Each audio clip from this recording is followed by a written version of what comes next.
The following is a production of DallasCowboys.com and the Dallas Cowboys Football Club. How about them Cowboys? Yeah! Go Cowboys! Let's go, baby! Are you ready for a break? Yes. Are you ready for a break? Absolutely. Ready for a break?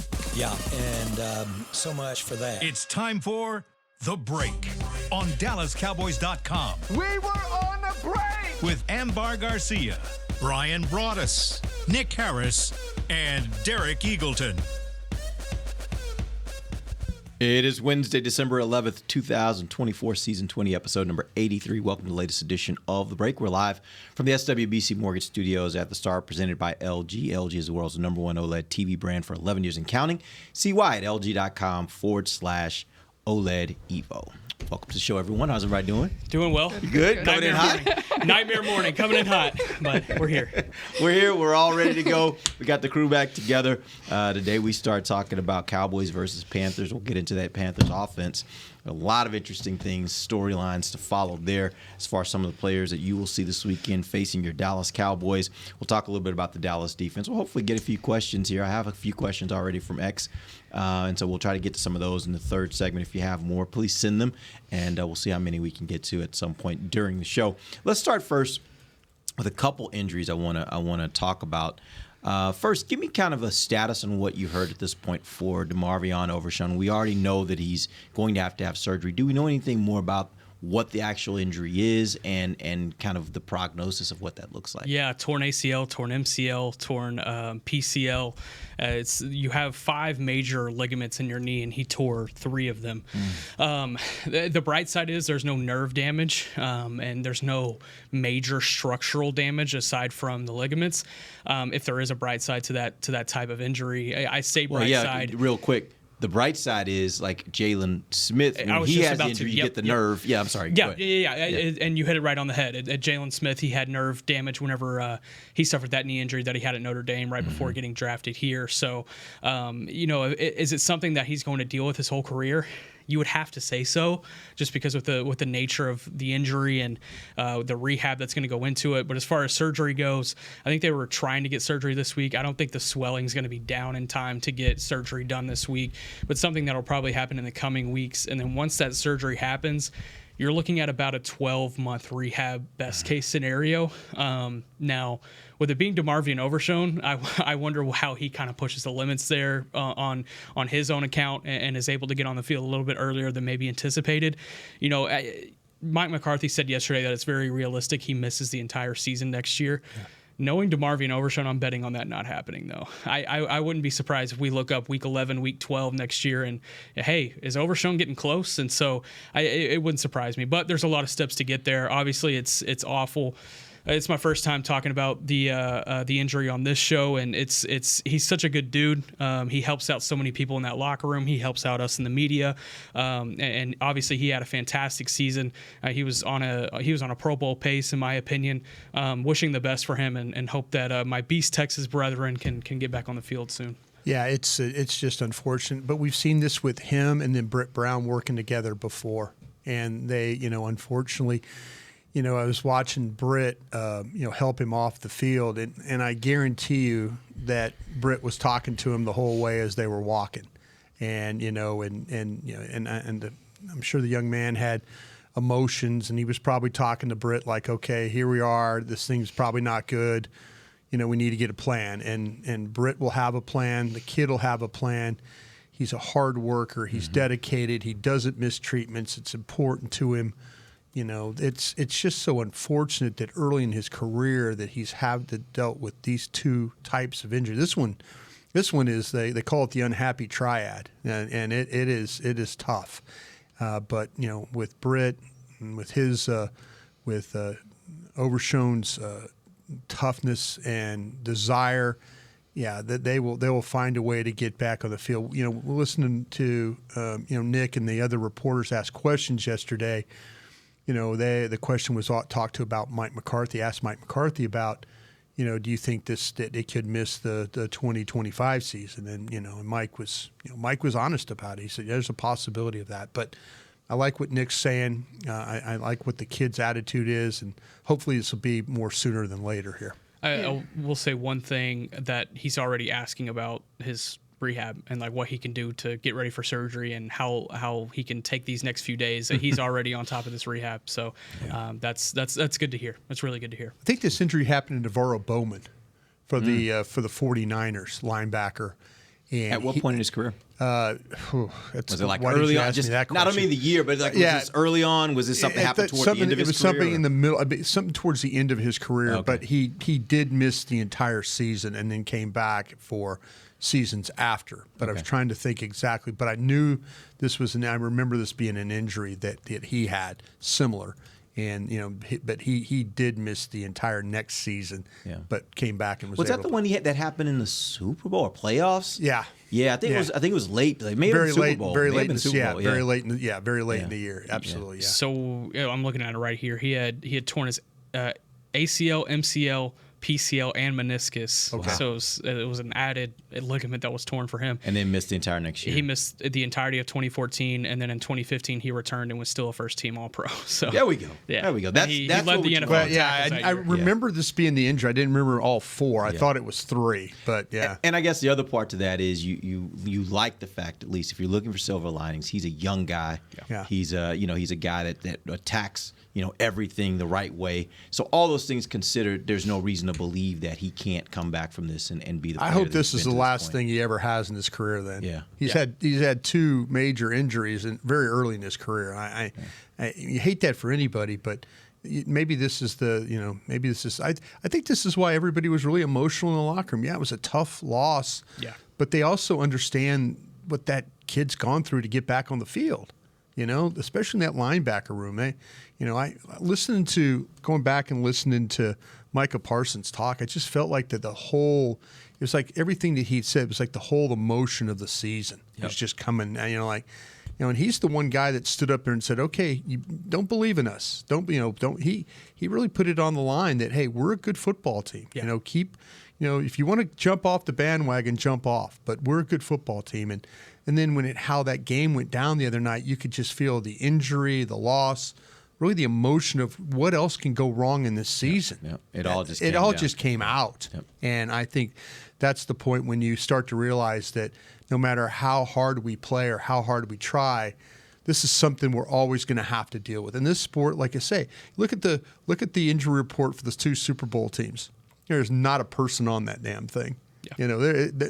Everybody wants to play. Everybody wants to, you could be severely banged up and go play in that game. But that's sometimes how things work when you're a team that's struggling and you're losing games. And, man, it just seems like the injuries do pile up on you. Yeah. Well, it's very unfortunate for a guy like him who's so liked on and off the field and everything that he was able to accomplish this year. And looking at next year, such a big loss for the Cowboys, especially on a year that you're struggling with cap money, you're struggling with having to fill or going to have to fill all those other needed positions. And now you're looking at the linebackers with a guy like Eric Kendricks running, I think this is his last. Sure, 1 year. It was a 1 year deal. So again, just adding to the need of such a key player that he has been for this defense this year.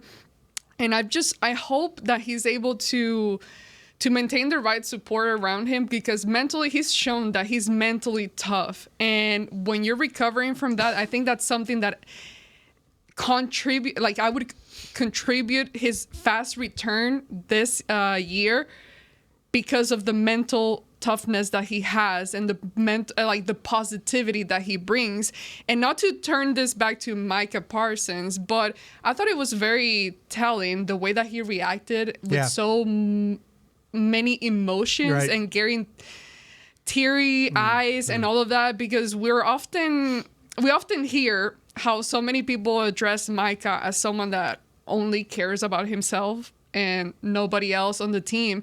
And it just goes to show, again, credit to Overshown how he's been, but also impressive to see Micah in his role kind of as a leader alongside with him, because you talk about someone that plays a similar position, has started doing something similar that Micah has been doing. Sometimes you can see that as a threat, but it hasn't been any of that. He has embraced that change in Overshown's game. So I thought it was very sweet and emotional to see a reaction like that, and just to hear the amount of support that a guy like Overshown has. And Nick and I will get into this in about a month with the draft. This kind of puts linebacker in a situation right now where all of a sudden linebacker might have been something you had on the back burner. Yep. And now linebacker, even with Leofau, and you mentioned Kendricks being on a Maybe 1 year you deal. need to bring him back. Yeah, there's some things that you're probably looking at right now of whether that pick's 13, 14, 15, wherever that pick is, that their off-ball linebacker is going to be in play there.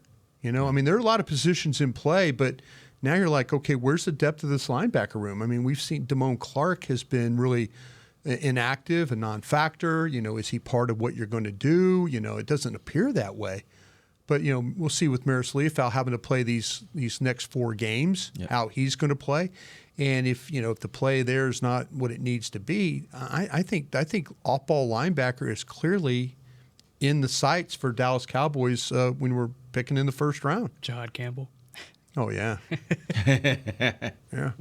Yeah. That's what I'm saying. Nick and I will find you one. We'll find you one. This became a very tough injury for the Cowboys in so many ways. Like you said, in the locker room, as a teammate, what the play is that you get on the field, and then what you have to do next year. And it makes it really tough because, Brian, let's say, for example, you were going to go the route of we're gonna try to address this in the draft and even take a high pick.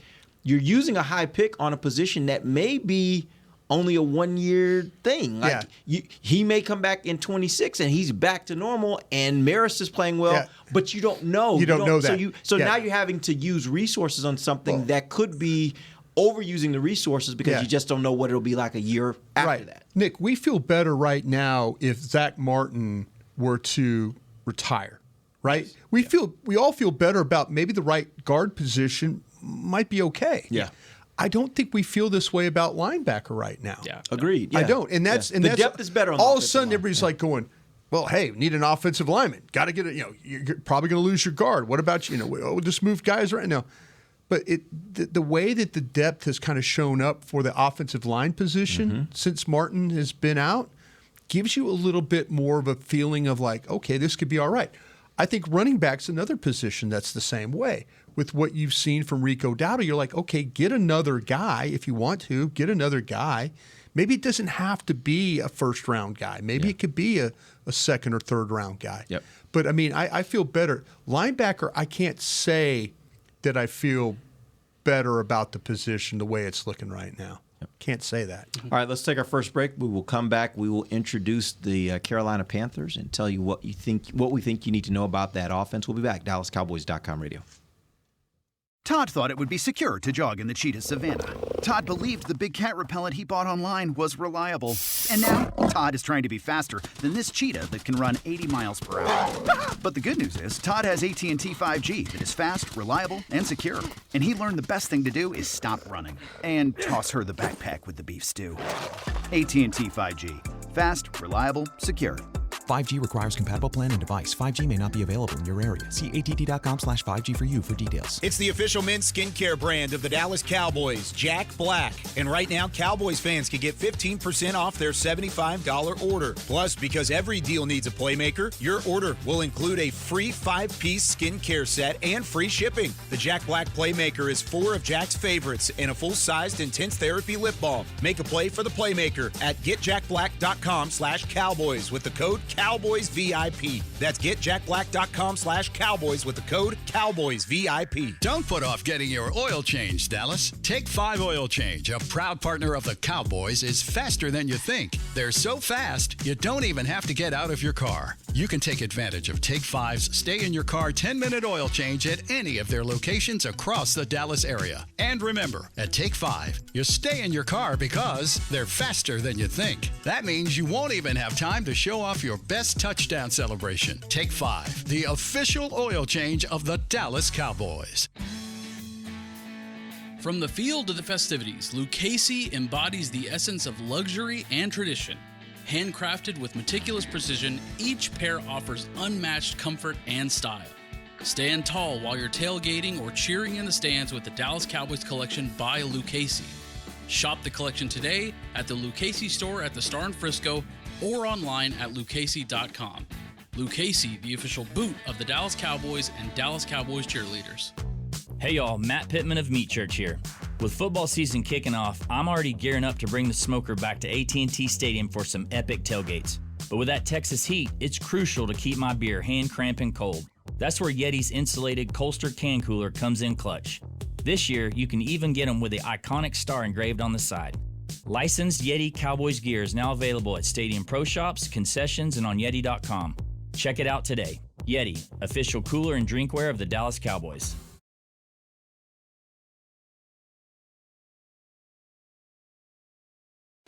Back to the break. LG OLED Evo is the best TV in the game, but don't take our word for it. Digital Trends said the LG OLED G4 has the best picture quality they've ever seen. See it for yourself at lg.com/OLED Evo. Welcome back. It is the second segment of the break. We are live from the SWBC Mortgage Studios at the Star. We're presented by LG, and this segment is brought to you by blockchain.com. All right, so let's talk about the Carolina Panthers. They are coached by Dave Canales. Their record right now is 3-10, but do not be fooled by that. These stats are also pretty bad, but do not be fooled by them. Right now, 2-3 since week 10. You've been getting a little scared lately. I'm just saying, with points what they've for, been doing. they've only had scored on average 17.9 points per game. They are 28th in the NFL. Points against, 29.8 is what they're giving up per game. That's dead last in the NFL in points against. What for you guys stands out most about this team? Their offensive line. It's not a ton of names that you might know. If you're a draft nerd. You might know that their left tackle was a first round pick a couple of years ago, in Ekam Ekwonu. But you look, and it's most of the kind of a ragtag group of guys, and they are nasty. They're dirty. They get after it and run block. I think a couple of them are better than others in pass block. But this offensive line, I think, is the strength of this team. You've seen how Chuba Hubbard has been able to run the ball this season, and I give a lot of credit to the offensive line for him being able to do that. He's a talented runner, but he wasn't running like this whenever Carolina had these lines of the past. And they've even dealt with injuries up front, and they've still gotten better as the season has gone on. I think this offensive line is a real challenge for anybody that goes up against it. Yeah, it's got size to it. You know, it is. It's kind of a bully offensive line, and you mentioned there's only been really, 3 of the draft picks have been on it, though. The first round is, as Nick was talking about, a 6th round, and then a 2nd round. Moton has played the longest there since 2017. I kind of feel like they're a little bit of a slow-footed group. When you watch them play, because they're big, but I've seen some people kind of move them a little bit and make them work. When it comes to quickness. And I think that's something that this group wants to beat up on you.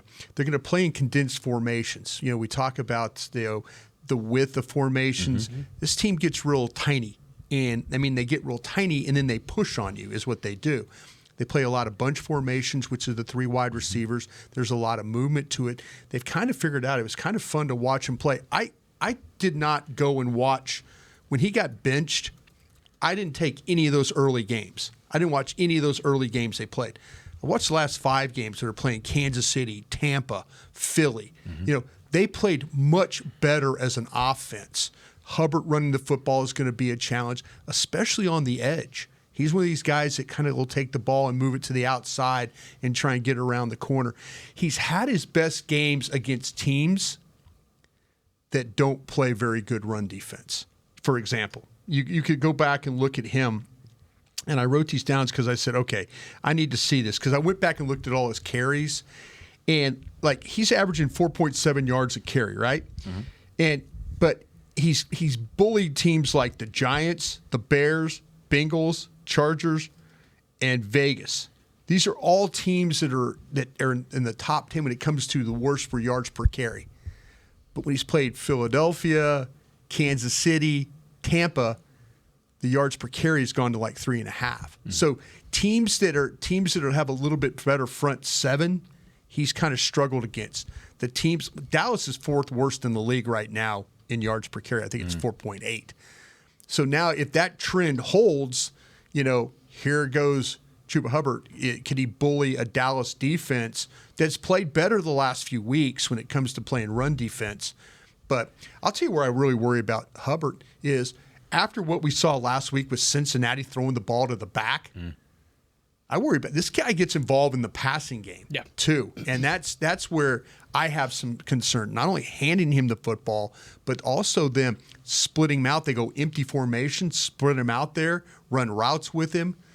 Cincinnati kind of gave you a little bit of a blueprint of like, hey, maybe throw the back here and you can have some success. Well, but would you say that part of the reason why maybe they had so much success, Cincinnati, with the running back is because they're dealing with, on the back end, these wide receivers that are crazy good, that can kill you. No, and you don't have to deal with that level of wide receiver this week. Listen, you're absolutely right. I just know throwing to a back is throwing to a back to me. Yeah. I mean, if guys can get open and separate and catch the ball and – yeah, you're right. Cincinnati's got some crazy guys.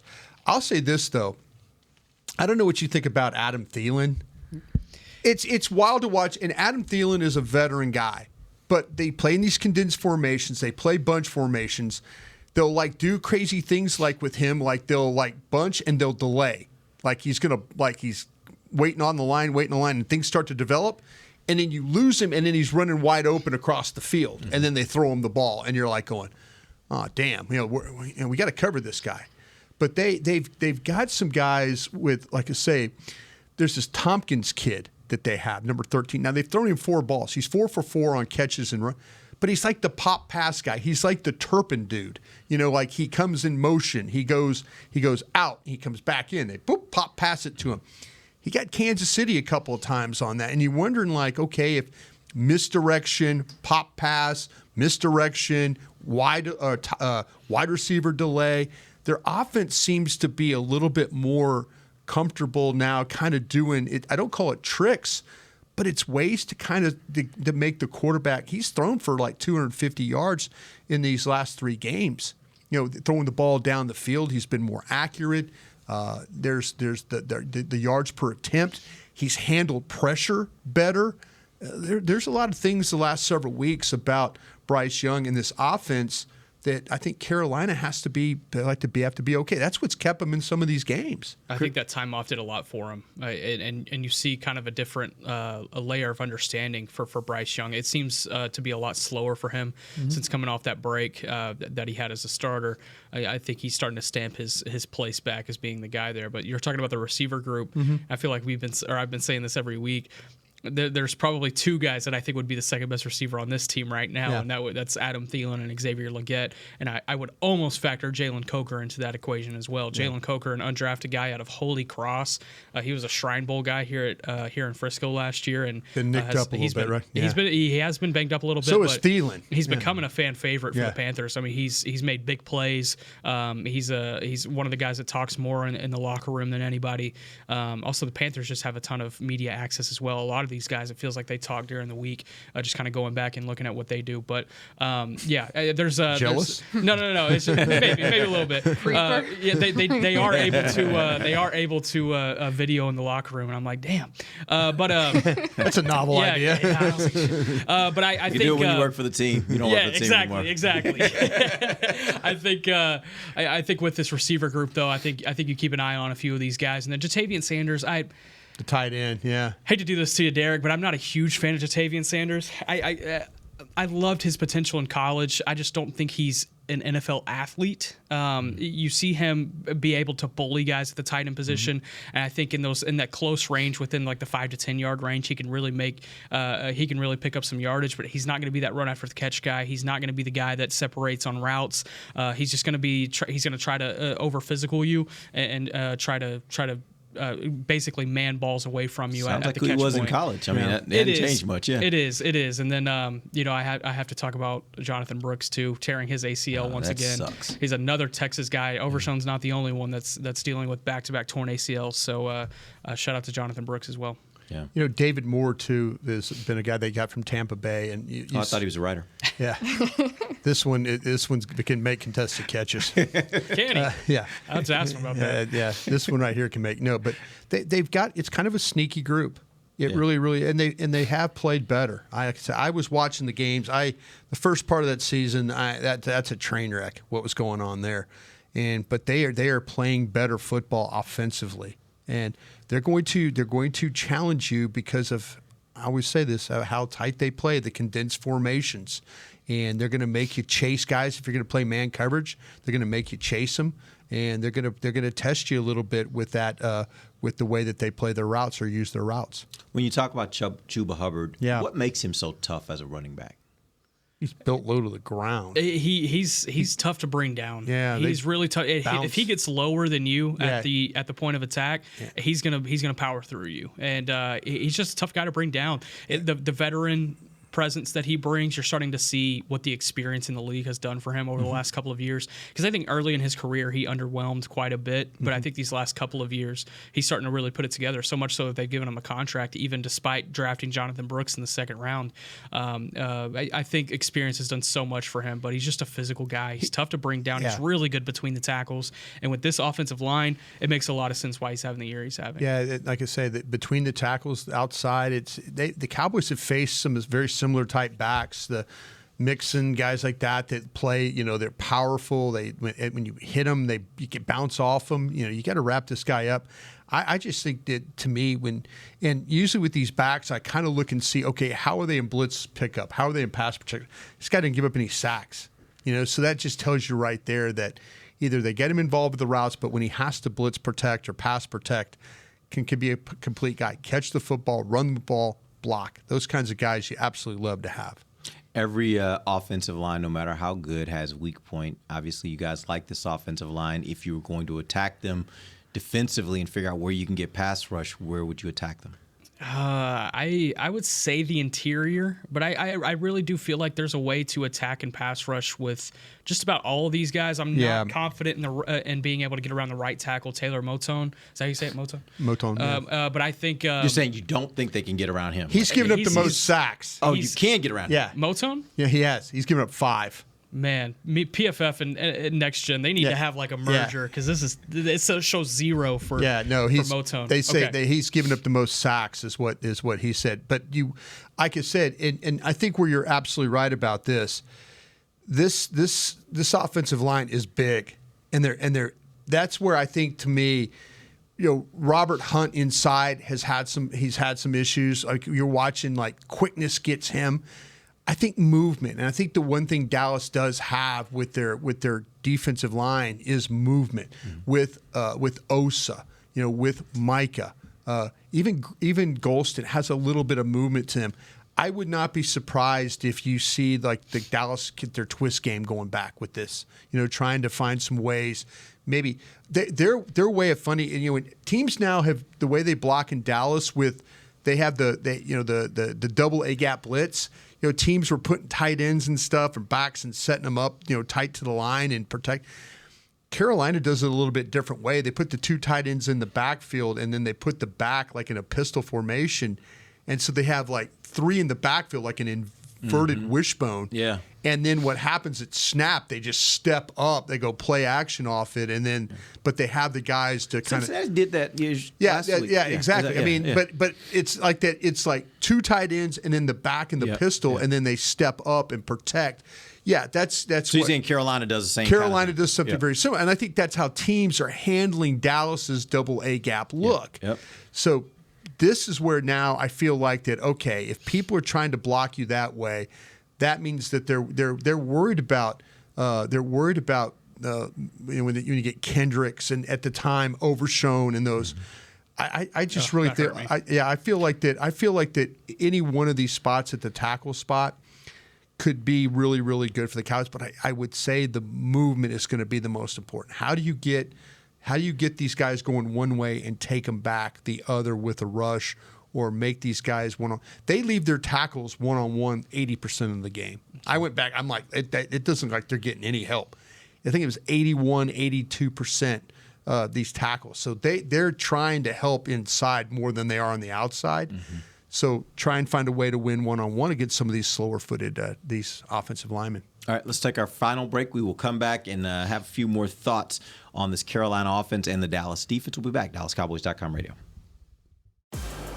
If you can't be at the stadium, there's no better way to watch your Cowboys than on an LG OLED Evo TV. That's because everything you see is more lifelike. Every play, every hit. I mean, you might as well be on the sidelines. That's how clear it is. It's all thanks to LG's legendary technology. Perfect black, over 8.3 million self-lit pixels. No one comes close. LG OLED Evo is the best TV in the game for a reason. See for yourself at lg.com/OLED Evo. They say champions are remembered, but legends are never forgotten. United Ag and Turf offers a winning lineup of John Deere equipment built to tackle any challenge on and off the field. Legendary John Deere tractors, combines, residential mowers, commercial mowers, compact construction equipment, Gator utility vehicles, and a full line of golf and sports turf equipment. United Ag and Turf, the official Ag and Turf equipment supplier of the Dallas Cowboys. Visit UnitedAgAndTurf.com to find a location near you. If you shout, "How about them Cowboys?"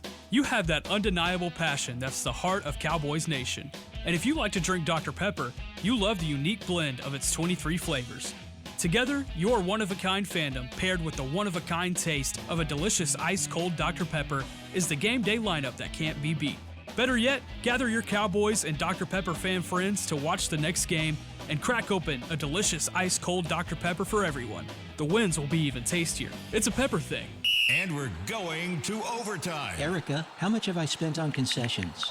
For questions about their money, Dallas Cowboys fans can turn to Erica, the virtual financial assistant in the Bank of America mobile banking app. Learn more at bankofamerica.com/Erica by your side. Bank of America, official bank of the Dallas Cowboys. Erica responses may vary. Digital tools featured require downloading the mobile banking app and may only be available on select mobile devices. Erica is a mobile feature only available in the English language. Your chat may be recorded and monitored for quality assurance. Message and data rates and additional terms may apply. Bank of America, N.A., member FDIC. Todd thought it would be secure to jog in the cheetah savanna. Todd believed the big cat repellent he bought online was reliable.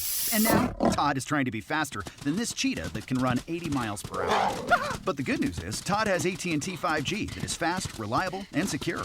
And he learned the best thing to do is stop running and toss her the backpack with the beef stew. AT&T 5G. Fast, reliable, secure. 5G requires compatible plan and device. 5G may not be available in your area. See att.com/5G for you for details. Back to the break. AT&T connecting changes everything. Welcome back. Final segment of the break. Live from SWBC Mortgage Studios at the Star. All right. I had a question for you guys. Bryce Young, back when he was in college, his legs were He was a nightmare for you, wasn't he? He was. And that's where I was going. Like, it's like back then, his legs were a problem. Yeah. Is that as much of a problem at this point in the NFL, or is that something where he's kind of calmed that a little bit and it's more about him trying to throw from the pocket, maybe move around some? But is he really as dynamic running the ball as he was in college? Just from my perspective, I feel like last year he tried early on to carry that athleticism over, and defenses were just attacking him. He didn't really have the offensive line around him to be able to accommodate for that, and he got swarmed as a result. And I think it kind of killed his confidence from an athleticism standpoint, because I think you saw him early in the year being not necessarily an entire statue, but more of a statue than what he had been in the past. And then you see that's what I more so say about it. I think that time off did a lot for him, because he went back to the sideline, and I think since he's come back into the game, he started to be a little bit more athletic. Granted, I don't think he's going to be that guy that, takes off for a 30-yard run. I don't think he's necessarily that right now, but I think he is a guy that can get outside of the pocket, throw on the run, and make some really impressive throws downfield like he did at Alabama. He's on the upward trajectory. I think he came into the league and just went down, and I think he's starting to come back up a little bit. You're starting to see the bright spots of Bryce Young, and his athleticism, his mobility will always have to be a part of that because of the size that he is. If his athleticism and his mobility is taken out of the equation, he is not the quarterback that was selected first overall last year. Yeah, I think the thing when you watch him play, that there's now a little bit more of a willingness to, if things, especially watching the Kansas City game, they were the way they play like man coverage and stuff, and he was seeing, like, he would go back and then he would see a gap and he would just take off. It's like, okay, then get what you can get down on the ground. I think they're kind of encouraging him to use his legs more. He does have the ability. He's a slippery player, though. When you watch him play, at Alabama, he was amazing. We were just joking about the Texas game and how he saved that game in Austin one time, just ducking. Yep. He's dead to rights and he ducks it, and then next thing you know, he's up the sidelines and they're in field goal range. But he has that kind of ability. He is so small, though, when you watch him play. I mean, he is just, it's like a figurine. You look at Joe Burrow and others, these guys that they play, and then you watch this guy, and he's just like so small out there. Mm-hmm. But he's throwing the ball better. He's more confident in him throwing the ball. He's confident in what he's seeing. He is a different quarterback than what the Cowboys faced last year at this time. Yeah. Quick question. Sure. Since I'm trying to wrap my head around like what this matchup or how this matchup is going to look like. You're 1.5 point dogs in this one. Especially with like Overshown being out and how the defense, how that's going to affect the defense. I feel like we never really got a chance to talk about Trevon and DaRon Bland back together and how they looked on the field like after the game. And that was something we were waiting for a while. So we kind of mentioned it a little bit, but how'd you feel about like their coverage overall and working together? I think they had a Jamar Chase problem. Yeah. But other than that, I think they all did. DaRon Bland. By the way, the NFL has a Jamar Chase. Yeah, no, let's be exactly. clear about this. He was 10 of 12 against all cornerbacks that played against him this past weekend. I think whenever you look at DaRon Bland, I was getting ready post game to write about how his coverage skills have just taken off this year, and it's been significantly better than when he was being that pick six machine last year, because I think it was more so boom or bust with DaRon Bland at times last year, whereas I feel like this time around we're not calling his name as much for a good reason, because he's not getting thrown at that often. I was getting ready to do that until he gave up the game-winning touchdown, and then I was like, okay, maybe we'll save that for next week. So it's all about timing. It's all about timing. It's all about timing. With Trayvon Diggs, he played a ton of snaps. He looked healthy doing so. I think this Jamar Chase issue was just I didn't see them playing bad on him. I really didn't see them having bad coverage on Jamar Chase. I just saw a better quarterback-receiver connection. I mean, those two guys are so locked in. It felt like every time that Chase got a reception that he had a corner draped over him each time. It wasn't like the run-after catch really came until that very last catch. That was a bad play by DaRon Bland. He oversold it, and then he got turned around, and it was gone from there. You take that play out of the equation, the run after the catch wasn't really there for Chase because he had a corner on him each time. I think Burrow is just so precisely accurate, and Chase has strong hands, and that connection is so good that it would have been really difficult to stop Jamar Chase from getting 100 yards. So good practice for the receivers you're going to face this weekend. Yes. This receiver crew is definitely not as good, but I think there are still some guys they're you should good, be worried but I think your defensive backs can match up with them. Yes, absolutely. Okay, I think Cincinnati went into this game playing these guys thinking they could not play the out routes. I think Cincinnati said Dallas will not drive on the ball on the outside. Because you look at all the routes, it was the next gen had it. The most receptions on out routes in like years was in this football game. That his ability, and then it's like when they were playing zone, they were running out routes. When they went man, they took him inside. It's like Cincinnati had a plan for how they were going to attack Dallas in this game. They probably, I could say, look at the number of routes that he caught that were out routes, because that's how it was like when I went back. I'm like, God, it is. You watch the tape, out and out and out, sideline out. It's like Dallas would lose him, and they've obviously felt like that. I'd love to be able to talk to somebody in Cincinnati and say, did you guys feel like that Dallas could not defend the outs? And I'd be interested to see, because the majority of his catches were the out routes and stuff like that. Dallas did not play those very, very well. Yeah. We had a question from Dave D'Agostino. He says, what happened to Damone Clark? lost confidence with the coaching staff. Yeah, I think that's big. Yeah, he lost confidence with the coaching staff. His snaps started getting taken away, and Overshown's emergence was obviously very notable. And then Leofau passed him up as well. And at that point, there wasn't really a spot to keep him around. And if John Fossil was going to get either Nick Vigil or Damone Clark on special teams, he would have taken Vigil 10 times out of 10. So he lost confidence early on. He was missing run gaps. His gap discipline was not strong early in those games. We're talking about in those first 3 games whenever they were giving up mountains of rushing yards. You look at Damone Clark and where he was in those situations, it wasn't great. Granted, he wasn't benefited by the defensive line in front of him. They were not helping him by any means, but he lost confidence with his coaching staff very, very soon, very early on. I think it's going to be very telling as we go over the next few games if Damone Clark is either inactive or active and not playing very much on defense. That's going to tell you a whole bunch about at this point where he is with this team and what the expectations are for the offseason for him. I would assume he'd be active since Overshown is now out of the equation. Mm-hmm. I would assume that they would bring up a linebacker from the practice squad that they would sign, and he would be the new inactive guy just to be around. Brock Mogensen is a guy. He's undrafted out of South Dakota. He's around. And you also have Darius Harris that's still on the practice squad as well. Maybe he's the guy that gets assigned actually. But Damone Clark, you're going to learn a lot about where he stands with his coaching staff in the next 4 weeks. Can I circle back real quick about the Chase conversation? I found the clip. Jamar Chase hauled in 9 of his 11 targets on outbreaking routes for 122 yards and 2 touchdowns, the most receiving yards on outbreaking routes over the last 7 seasons. I'm writing that down. Good stuff, Bryan Broaddus. There's something that they clearly felt like that Dallas could not defend balls that were going outside. Now maybe things going inside, breaking routes, driving on the ball and stuff. But 9 of his 11 targets, and he had 14 targets overall. So that, or actually 14 receptions for 177 yards. So 9 of the 14 came on those routes. Mm-hmm. So there was clearly something that they saw that Dallas couldn't handle that way. Yep. All right, that is a wrap. Well, we will be back on tomorrow. Yeah, I got to.